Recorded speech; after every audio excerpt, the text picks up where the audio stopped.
Pemirsa, Bawaslu Kalimantan Selatan selawas bulan Ramadan selalu melakukan pengawasan terhadap partai politik. Bahkan JUA sudah menyampaikan himbauan bila tempat ibadah adalah tempat yang suci, sehingga sesuai aturan kada boleh dijadikan wadah kampanye.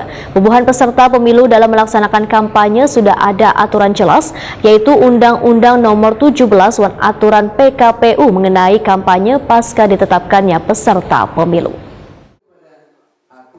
Momen Ramadan dijadikan kesempatan bagi sebagian kader maupun partai politik untuk berbagi takjil maupun menggelar berbuka puasa. Ketua Bawaslu Kalimantan Selatan, Azhar Ridani, didampingi Kepala Sekretariat Bawaslu Kalimantan Selatan, Tedasya Kaputra, serta Kepala Bagian Penanganan Pelanggaran Penyelesaian Sengketa Proses Wan Hukum Bawaslu Kalimantan Selatan, Dodi Yuli Hartanto.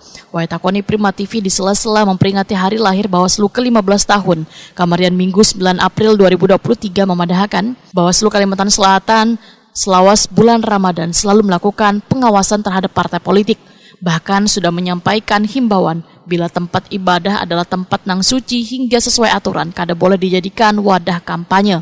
Bubuhan peserta pemilu dalam melaksanakan kampanye sudah ada aturan yang jelas, yaitu Undang-Undang Nomor 17 dan Aturan PKPU mengenai kampanye pasca ditetapkannya peserta pemilu.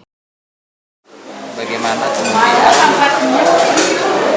Bawaslu mengawasi politik praktis yang terjadi di tempat-tempat dilarang kampanye. Tentu kami sudah menyuarakan itu, kami sudah menyampaikan himbauan kepada seluruh peserta pemilu bahwa tempat-tempat ibadah adalah tempat-tempat yang suci, tempat-tempat yang netral, yang tidak boleh disisipi atau diduduki oleh kepentingan politik. Tapi tentu para peserta pemilu melakukan kampanye itu aturannya sudah jelas, sebagaimana Undang-Undang 17 dan sebagaimana PKPU terkait dengan kampanye pasca ditetapkannya peserta pemilu atau partai politik menjadi peserta.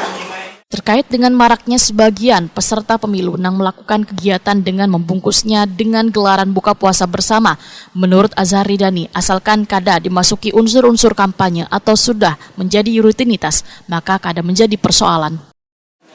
Tentu kalau kemudian itu menjadi rutinitas perorangan atau rutinitas sebagaimana umat muslim lainnya, tentu itu tidak menjadi persoalan.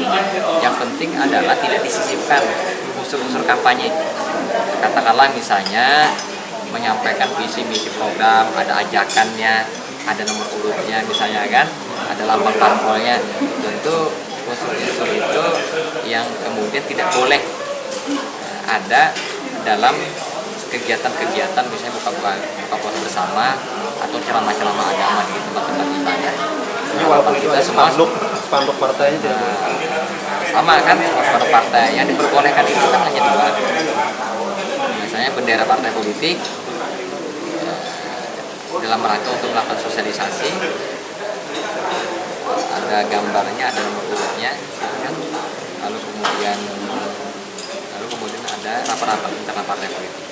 Terkecuali acara rutinitas lah, acara rutinitas misalnya kegiatan hari ulang tahun yang sifatnya tentatif dan berlakunya hanya sementara dan sebentar, misalnya 2 hari 3 hari bisa lepas.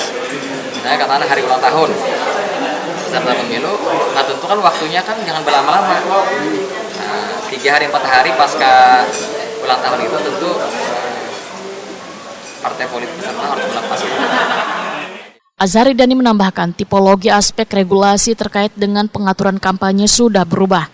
Sebelumnya kampanye dilakukan oleh peserta pemilu 3 hari setelah penetapan. Wayah ini masa sosialisasinya panjang berkisar 7 bulan. Sedangkan masa kampanye 75 hari dimulai pada bulan Desember 2023.